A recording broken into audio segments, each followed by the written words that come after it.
Good afternoon. I'll be brief. Last night, Hurricane Milton made landfall, as we all know, on the west coast of Florida. It brought hurricane winds, heavy rains, including 10 to 20 inches of rain in the Tampa area overnight. Storm surge measurements are still being taken, but 38 tornadoes ripped through 13 counties. 4 deaths are reported thus far. It's too early to know the full account of the damage, though. But we know life-saving measures did make a difference.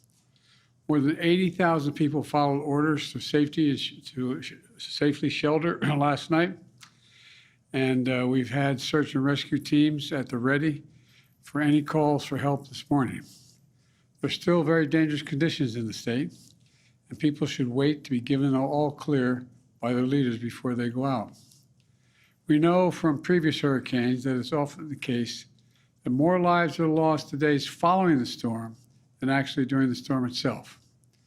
Vice President Harris and I have been in constant contact with the state and local officials. We're offering everything they need. I must have spoken to somewhere between 10 and 15 mayors and county executives and all the governors. And in fact, starting this morning, we are getting direct assessments from the storm of FEMA, from Director Criswell as well, also Florida Governor DeSantis, whom I had a chance to speak.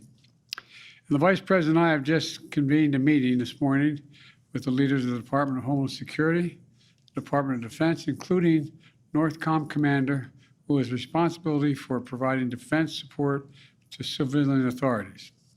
And that apparently is going very well.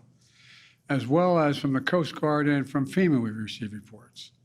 We focused on what the American military can do like no one else can, provide emergency support for communities in need, and we're required by the governor in required by the governor in the affected states. And I've spoken to all the governors, not today all of them, but I've spoken to all of them thus far, and how we can be ready to go in an instant when the call comes. At my direction, the Defense Secretary Austin has provided a range of capabilities both to Florida for Hurricane Milton, as well as the states impacted by Hurricane Helene. And the more capabilities are available, we assess the pressing needs, we can get whatever they need. To the servicemen and women who are on the ground responding to these disasters, thank you. Thank you for your professionalism, your dedication to every mission you're given. You're repeating it again. This is a whole of government effort. It also includes the Department of Energy, Department of Transportation, Department of Health and Human Services, and the Department of Housing and Urban Development, which is providing mortgage relief for impacted homeowners. As directed, FEMA is going to open disaster recovery centers all across the impacted communities right away. So there's one stop the residents can go to learn about the support they might need, and they'll be advertised where those places are. 3 million people are without power, but more than 40 million power line workers have come from around the country, from Canada to Florida, to restore power across the state. In addition, the Federal Aviation has authorized Florida Power and Light to fly large drones before other manned aircraft can get up in the sky to quickly assess the damage on the ground so ground crews can restore power as quickly as possible. The Coast Guard and the Army Corps of Engineers are assessing how fast they can reopen the Port of Tampa to get fuel, food, water, and other basic goods flowing into the area again and quickly. Additionally, Vice President Harris and I said yesterday, and we'll say it again, to anyone who seeks to take advantage of our fellow Americans' desperation, whether you're a company engaging in price gouging or a citizen trying to scam your neighbors, we will go after you and we will hold you accountable. Now, not only that, our fellow Americans are putting their lives on the line to do this dangerous work and receive death penalties. Some received death penalties yesterday as a result of reckless, irresponsible, relentless disinformation and outright lies that continue to flow. Those who engage in such lies are undermining confidence in the rescue and recovery work that's opening and ongoing. As I speak, they're continuing. These lies are also harmful to those who most need help. Lives are on the line.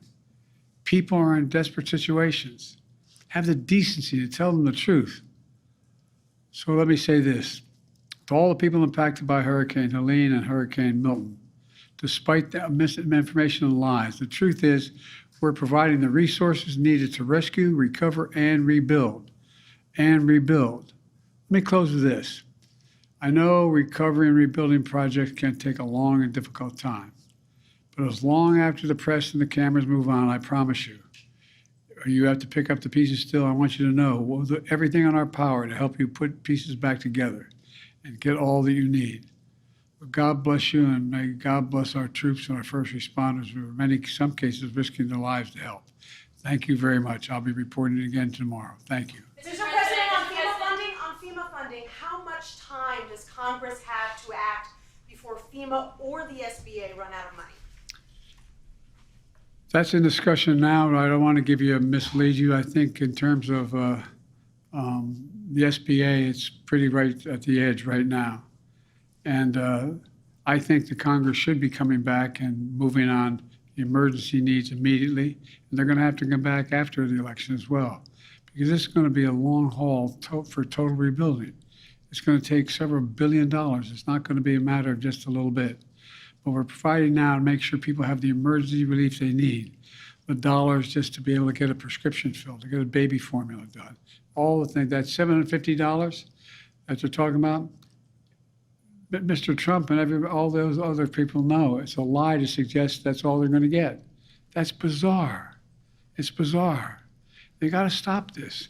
They're being so damn un-American with the way they're talking about this stuff. But there's going to be a need for significant amounts of money. We're already underway at trying to calculate what the costs will be because we don't want to mislead anybody. We want to make sure all the costs are able to be covered. Have you spoken to Speaker Johnson about coming back before the election to vote? No, I haven't. Mr. President, so are you calling on Congress to come back early? I think Congress should move as rapidly as they can, particularly on the most immediate need, which is small business. But the Vice President said yesterday that FEMA has what it needs. There's enough resources. The Congress does not need to come back right away. FEMA has its needs. That's different than SBA. Okay, so it's SBA. They need to come back and do SBA. Yeah, but they're going to need a lot more. Mr. President, what did Prime Minister Netanyahu tell you about his plans relating to retaliation? He's coming over to help with a storm. Mr. President, have you spoken with former President Trump at all? Are you kidding me?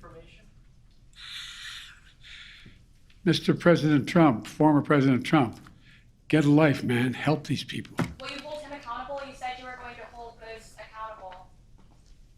Public will hold them accountable. You better than the press hold them accountable because you know the truth. Do you plan to speak with former President Trump?